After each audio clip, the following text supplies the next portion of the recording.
você vai vendo um desenvolvimento e hoje, talvez, né, então vamos pegar de 2000 para cá, você começa a perceber propostas articuladas de Ministério da Educação com Ministério da Saúde exatamente para poder propor como é que nós vamos formar profissionais na área da saúde, né, que atenda a essa necessidade colocada, com essas diretrizes propostas aí pelo Sistema Único de Saúde.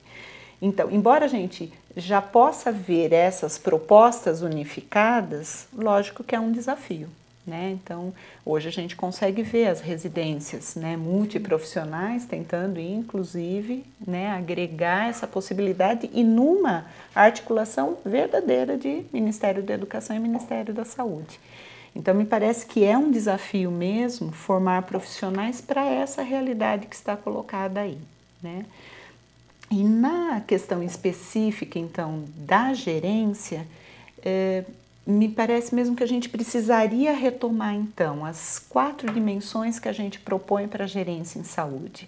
Então, parece mesmo que a dimensão técnica da gerência em saúde já é uma dimensão que a gente encontra um desenvolvimento, né, mais tranquilo, mais avançado, está mais aprimorado, superado.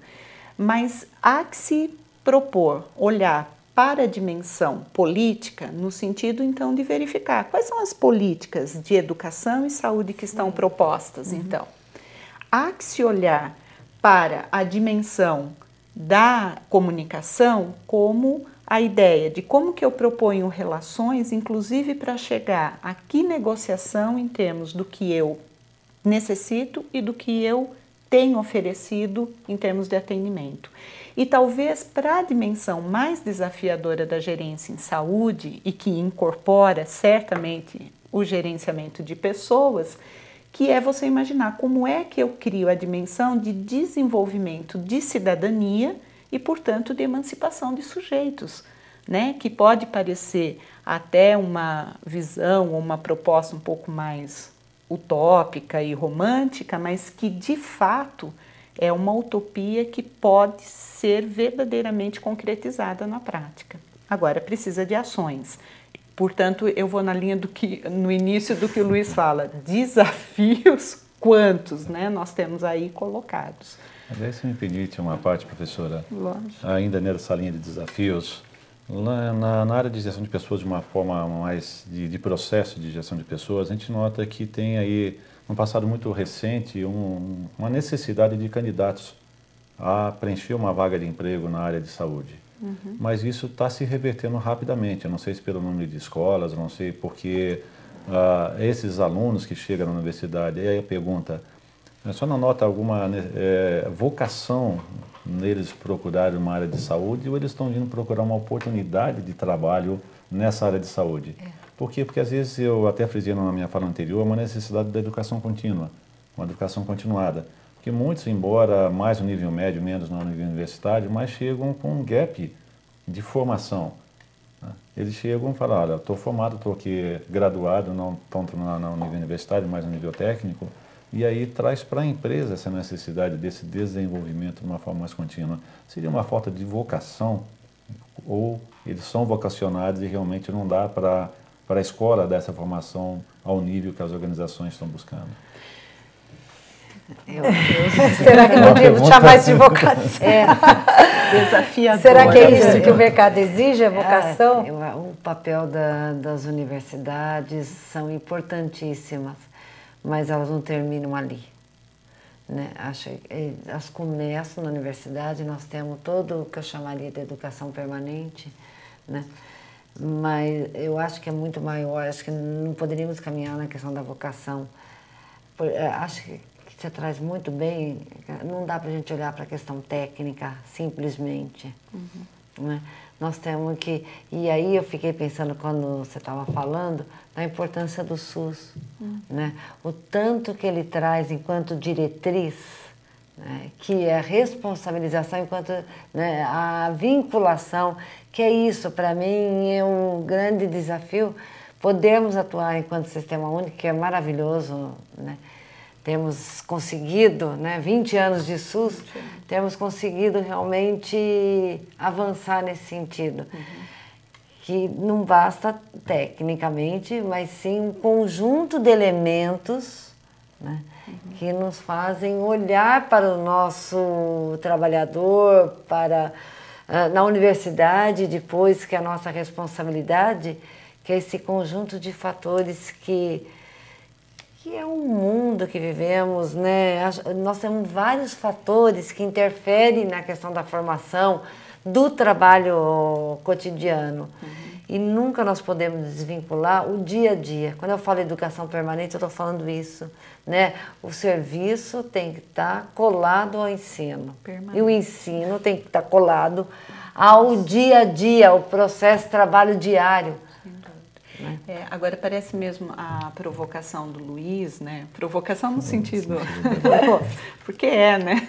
Agora, assim, e quando você pega nível médio, né? E eu vou pegar um pouco a questão da enfermagem, que aí é onde eu, vamos supor, né? Atuo um pouco mais de perto, sem dúvida.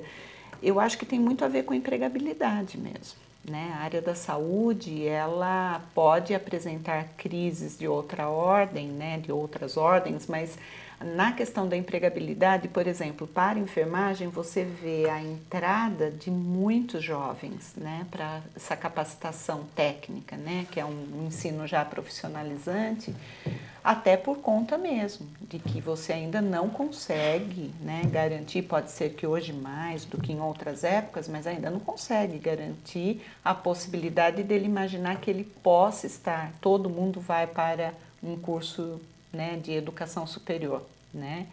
Embora tenha aumentado muito essa possibilidade, mas que também é uma possibilidade que está sendo cuidadosamente pensada e avaliada, o quanto que isso tem refletido realmente na qualificação, né, na proposta de oferecer profissionais qualificados ou só um quantitativo, né, que eu acho que é um outro outra aspecto coisa aí.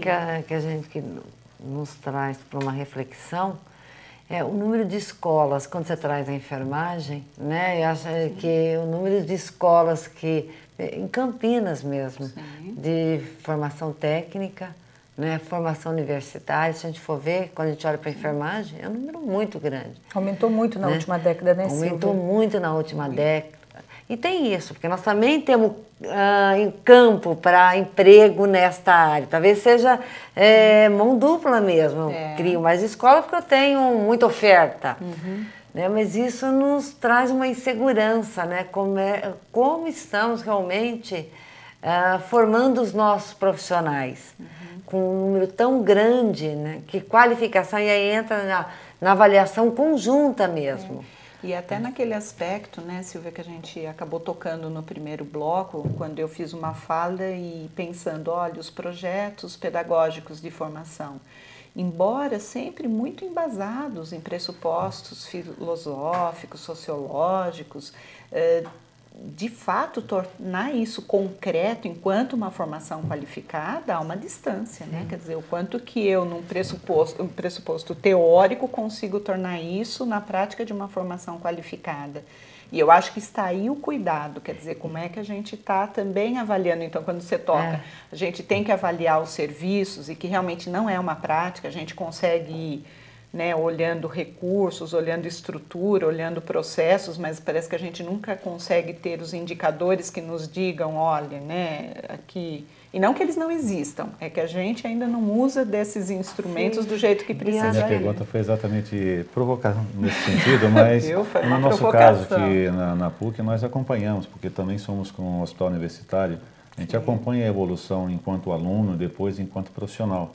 A gente vê esse crescimento. E em uma pesquisa recente que nós fizemos internamente, a gente nota que aqueles que já estão um tempo mais na saúde são vocacionados. Pode até ser que inicialmente ele vai à procura da empregabilidade ou de uma oportunidade, mas depois ele gosta e não quer mais sair. A minha pergunta era nesse sentido e na início, que era a provocação. Mas eu concordo com o que a Silvia coloca, que você coloca, professora, que realmente há essa necessidade dessa formação mais ampla e não só a questão técnica realmente. Porque ele precisa de todo esse lado, essa dimensão humana que social, no nosso caso específico da saúde, a social humana que vai fazer o diferencial competitivo. Eu acredito nisso e acho que nós Agora Eu tem acho uma que nós questão temos também, só mais um ponto, que como eu trouxe também no primeiro bloco, que nós tínhamos auxiliares de saúde pública, né? Acho que essa